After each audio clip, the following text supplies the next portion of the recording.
ازيكم يا حبايبنا عاملين ايه؟ يا رب تكونوا بخير. ما تنساش الاشتراك في القناه وتفعيل الجرس واللايك والكومنت الايجابي اللي يساعدنا في تقديم الافضل، وما تنساش الدعم الايجابي لاخواتنا الفلسطينيين. اللهم كن لهم عونا ونصيرا. في ناس كتير طلبتني ان اروح اتكلم عن تذاكر مباراه الاهلي وبيراميدز. ايه اللي حصل؟ بيراميدز رفع سعر التذكره الضعف، تذكره من 100 جنيه و75 جنيه في استاد القاهره اللي هو اكبر استاد في مصر ب 75 وب 100. بيراميدز عمل التذكرة ب 200 جنيه. تذكرة الدرجة الأولى في استاد القاهرة ب 250، بيراميدز عملها ب 2000 جنيه. أما كبار الزوار في استاد القاهرة ب 1000 جنيه، بيراميدز عملها في الدفاع الجوي ب 5000 جنيه. احنا رايحين نتفرج في الأولد ترافورد النهارده. أول حاجة مش رايحين نتفرج في الدفاع الجوي. الدفاع الجوي ده نسوقه، هنتفرج في الأولد ترافورد أو البرنابيو أو الكامبينو أو أنفيلد او استاد لندن او استاد الامارات او استاد ويمبلي او استاد المتروبوليتانو او استاد انترخت فرانكفورت. احنا رايحين نتفرج النهارده على ماتش الاهلي وبيراميدز في استاد الدفاع الجوي، بس من واضح من سعر التذاكر هنتفرج في الاولد ترافورد او في الانفيلد. غريبه، بيراميدز مش هتكسب النادي الاهلي بره الملعب. النادي الاهلي صعب بره الملعب وجوه الملعب.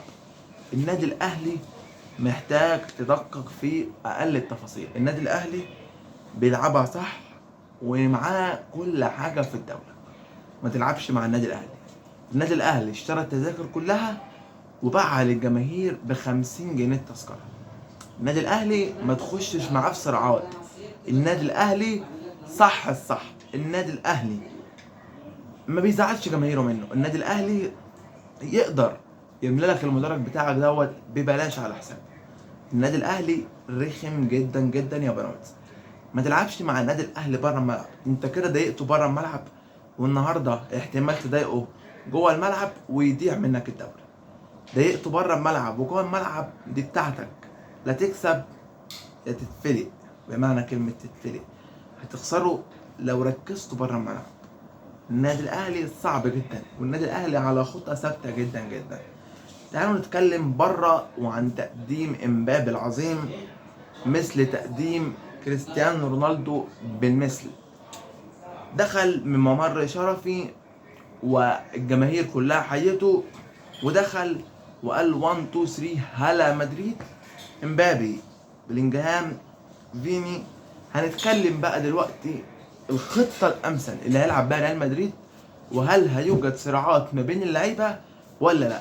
تعالوا نتكلم. أول حاجة، في حراسة المرمى كورتوا خلاص، واحتمال يشتروا كبة عشان خلاص عايزين يرجعوه تاني، عشان احتمال كبير لونين رايح مانشستر سيتي. كمان عندنا في قلب دفاع اكيد يبقى ميليتاو وروديجر. باك شمال مندي، وباك يمين كارفاغال. في نص الملعب تشاوميني وكامافينجا.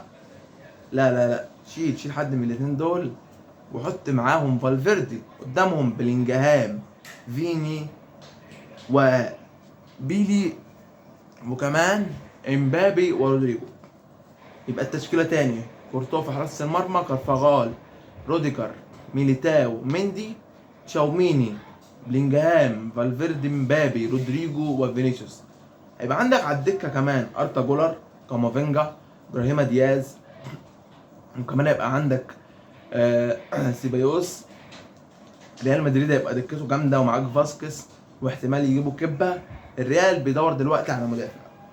حتى المدافع الاقرب الفرنسي اللي كنا هنجيبه اختار مانشستر يونايتد. لكن الريال ما بيقفش على حد. تسيب ريال مدريد وتروح تلعب في مانشستر يونايتد مع تنهاج؟ يا راجل حرام عليك. تسيب ريال مدريد بعظمتها وبجلائها وتروح تلعب في مانشستر يونايتد؟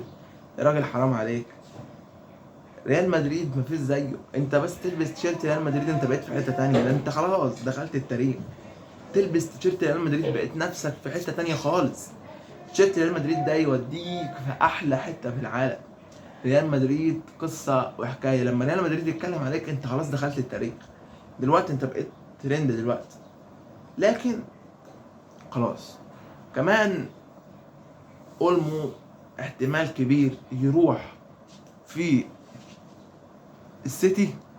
السيتي ب60 مليون يورو هيشتريه، ولكن برشلونة دخل في الصفقة، ولكن برشلونة مش هيدفع زي السيتي.